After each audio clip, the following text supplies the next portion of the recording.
नमस्कार। नमस्कार। आज हम इतिहास के एक ऐसे अध्याय को समझने की कोशिश करेंगे जो वीरता, स्वाभिमान और कह सकते हैं अटूट संकल्प की मिसाल है। जी। हम बात कर रहे हैं मेवाड़ के महान योद्धा महाराणा प्रताप की। हाँ। और इस चर्चा के लिए हमने महाराणा प्रताप हल्दी घाटी का स्वाभिमान नाम के स्रोत से कुछ अंश लिए हैं। बिल्कुल, एक महत्वपूर्ण स्रोत है ये। हाँ, तो हमारा मकसद सिर्फ कहानी दोहराना नहीं है, बल्कि इस स्रोत के जरिए मतलब महाराणा प्रताप के उस जज्बे को महसूस करना है जिसने उन्हें कभी मुगलों के सामने झुकने नहीं दिया। सही बात है। हम हल्दी घाटी युद्ध की अहमियत और उनके वफादार साथी चेतक, उनकी कहानी के पीछे छिपे संदेशों को भी जरा गहराई से देखेंगे। जरूर जरूर। तो चलिए शुरू करते हैं। हाँ। स्रोत की पहली लाइन ही देखिए कितनी शक्तिशाली है। मेवाड़ के महाराणा प्रताप एक ऐसे राजपूत योद्धा थे जो कभी मुगलों के सामने झुके नहीं। ये जो बात है ना, कभी झुके नहीं, हाँ। उस जमाने के हिसाब से तो बहुत बड़ी बात लगती है ना। बिल्कुल, बहुत बड़ी बात। इसे समझने के लिए हमें थोड़ा पीछे जाना होगा, मतलब 16वीं सदी के भारत को देखना होगा। हाँ। मुगल साम्राज्य वो उस समय अपने चरम पर था। अच्छा।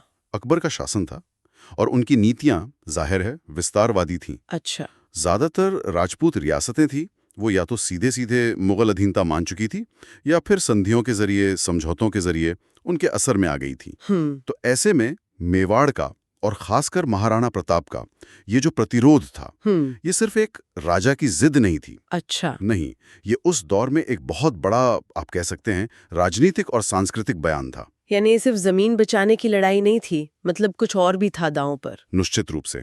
देखिए, ये मेवाड़ की जो सदियों पुरानी स्वतंत्रता थी और राजपूतों की वो पहचान जिसे वो अपनी आन बान शान मानते थे, हाँ, उसे बचाने की लड़ाई थी। जी स्रोत जिस न झुकने की बात कर रहा है ना, जी, वो असल में मुगल सत्ता की उस सोच को सीधी चुनौती थी कि भाई सारा हिंदुस्तान हमारे नीचे या हो जाएगा। ओके। तो महाराणा प्रताप का ये प्रतिरोध, जैसा स्रोत भी इशारा करता है, जी। वो एक तरह से उस वक्त की जो स्थापित होती जा रही सच्चाई थी, उसके खिलाफ एक वैकल्पिक शक्ति बनाए रखने का प्रयास था।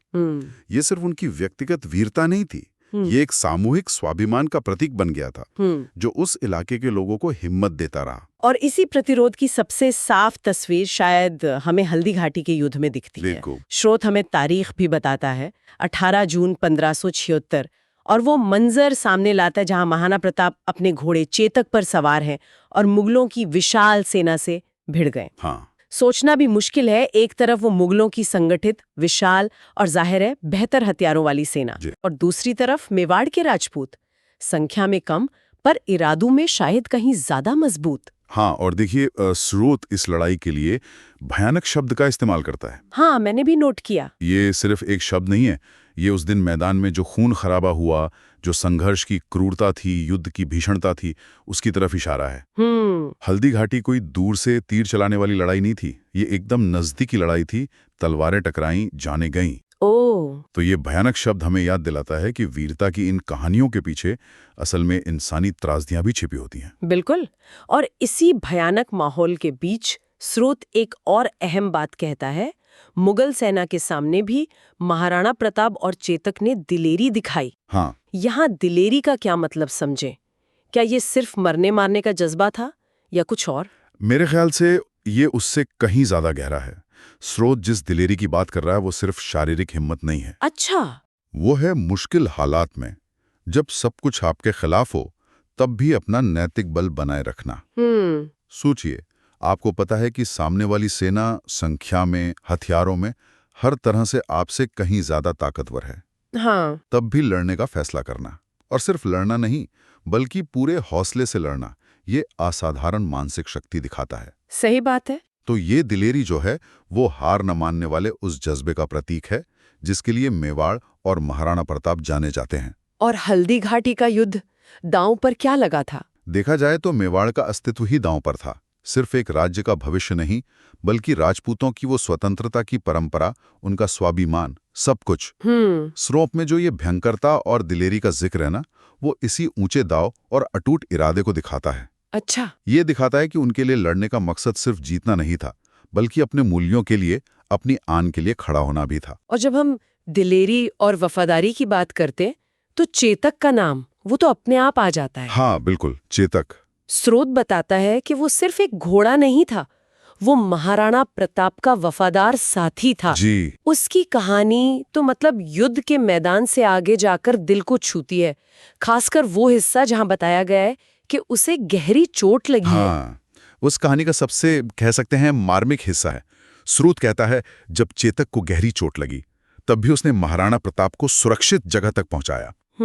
ये एक पंक्ति, ये एक जानवर और इंसान के बीच के उस असाधारण बंधन को दिखाती है। सोचकर ही अजीब लगता है। बिल्कुल, युद्ध की वो मारकाट, चारों तरफ मौत का नजारा, और उस बीच एक जख्मी घोड़ा अपने सवार की जान बचाने के लिए अपनी पूरी ताकत लगा देता है। ये सिर्फ ट्रेनिंग या आदत की बात नहीं हो सकती, ये गहरे लगाव, समझ और वफादारी का प्रतीक है। इस घटना का जिक्र स्रोत में इतना महत्वपूर्ण क्यों है? ये उस युद्ध के बड़े नक्शे में क्या जोड़ता है? ये उस युद्ध की जो क्रूरता है, जो राजनीतिक दांव-पेच हैं, उसके बीच एक मानवीय पहलू जोड़ता है। अच्छा। ये हमें याद दिलाता है कि इतिहास सिर्फ राजाओं और उनकी लड़ाइयों का हिसाब किताब नहीं है। उसमें ऐसी निजी कहानियां भी हैं जो हमें वफादारी, निस्वार्थता, बलिदान जैसे मूल्यों के बारे में सिखाती हैं। चेतक का ये काम युद्ध के मैदान में सिर्फ एक जान बचाना नहीं था, ये भावनात्मक समर्पण का चरम था। सही कह रहे हैं। ये दिखाता है कि वफादारी किसी भी रूप में आ सकती है और कभी-कभी सबसे मुश्किल हालात में सबसे ज्यादा चमकती है। जी। स्रोत इस घटना को उजागर करके शायद यही बताना चाहता है कि वीरता सिर्फ इंसानों तक ही सीमित नहीं है। और फिर आता है चेतक का अंत। हाँ। स्रोत बहुत सीधे शब्दों में कहता है, चेतक शहीद हो गया। हाँ। शहीद शब्द का इस्तेमाल एक घोड़े के लिए करना, ये अपने आप में बहुत कुछ कहता है। बिल्कुल कहता है। शहीद शब्द हम आमतौर पर इंसानों के लिए इस्तेमाल करते हैं जो किसी महान उद्देश्य के लिए अपनी जान देते हैं। जी। स्रोत का चेतक के लिए ये शब्द इस्तेमाल करना उसे सिर्फ एक जानवर के दर्जे से उठाकर एक योद्धा, एक बलिदानी के स्तर पर ले जाता है।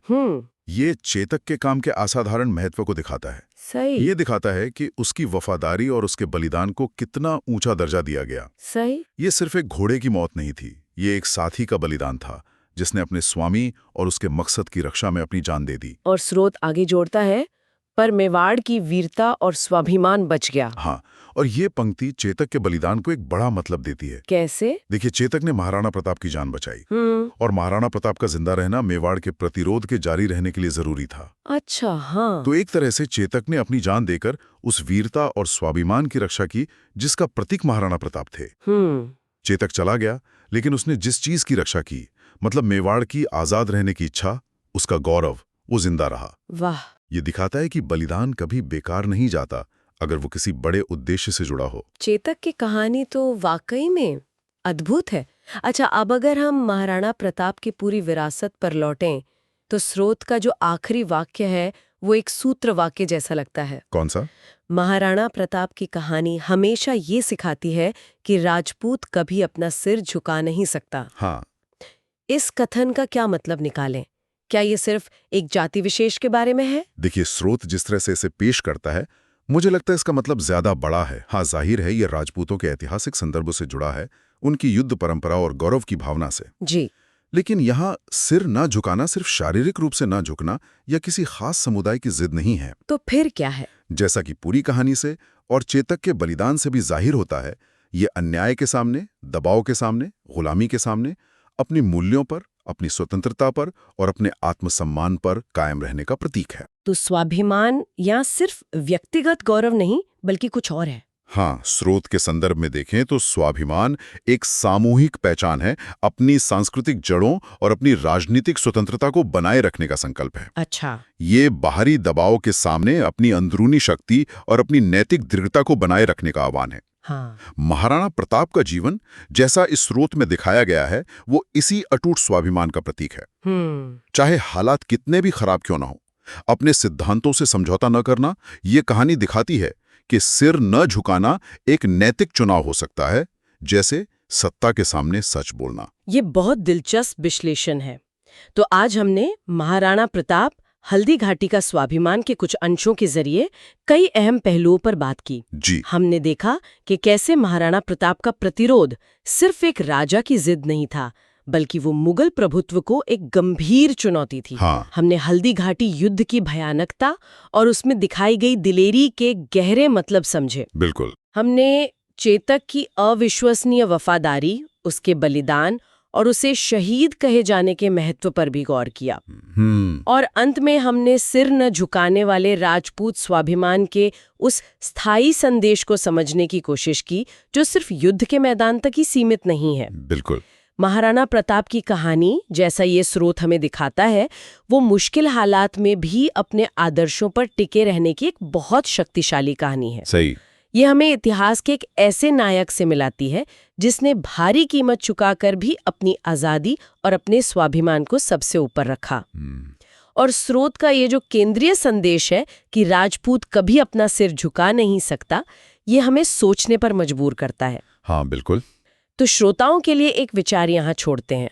आज की दुनिया में जहाँ लड़ाई के मैदान बदल गए हैं, चुनौतियाँ अलग तरह की हैं, वहाँ स्वाभिमान या सिर न झुकाने का क्या मतलब हो सकता है?